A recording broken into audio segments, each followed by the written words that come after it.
100 days 100 movies లో 20th day 20th movie అండి 12 angry man.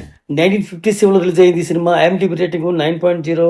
ఇది అమెరికన్ కోర్ట్ డ్రామా మూవీ అండి. ఎక్కడైనా ఎప్పుడైనా సినిమాల గురించి కానీ డిస్కషన్ వస్తే రియల్ ఫిల్మ్ లవర్స్ అనేవాళ్ళు కానీ క్రిటిక్స్ కానివ్వండి ఈ సినిమా గురించి తప్పకుండా మాట్లాడుకుంటారు అన్నమాట.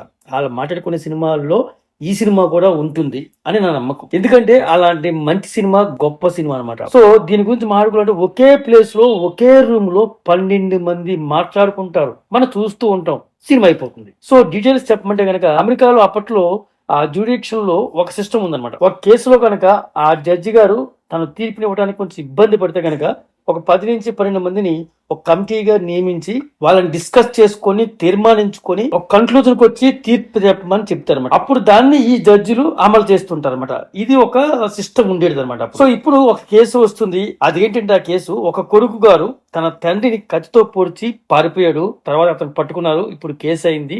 ఆ తీర్పుని గురించి ఇప్పుడు వీళ్ళు ఆ రూమ్ లో డిస్కస్ చేస్తుంటారు అన్నమాట. సో ఈ సినిమాలో 3 నిమిషాలు కోర్టులో ఉంటుందండి విజువల్ గా. మిగిలిన 1:35 వరకు ఒకే రూమ్ లో ఆ 12 మంది మాట్లాడుకుంటారు, వాదించుకుంటారు, గొడవ పడతారు. సో ఇంతకీ దేని గురించి మాట్లాడుకుంటారండి? ఆ కుర్రాడు కత్తితో పొడవడం, అలా చేశాడు, ఇలా చేశాడు, ఈ టైంకి వచ్చి ఉంటాడు, అలా చేసి ఉంటాడు అనేది వాళ్ళు మాట్లాడుకుంటారు. కానీ ఒక్క విజువల్ కూడా చూపించనమాట. మాట్లాడుకుంటారు. ఆ మాట్లాడుకునే దాంట్లో మనం విజువల్ గా ఊహించుకోవాలి, ఉంటాము కూడా. బోర్ కొట్టదండి. అందుకే 2025లో కూడా ఈ సినిమా గురించి మనం మాట్లాడుకోవడం కాదు. మీరు ఎవరైనా సరే సినిమా కానీ చూడకపోతే కనుక ఒక్కసారి నా కోసం చూడండి. డెఫినెట్ గా మీరు వర్త్ వాచబుల్ అని చెప్పుకుంటారు.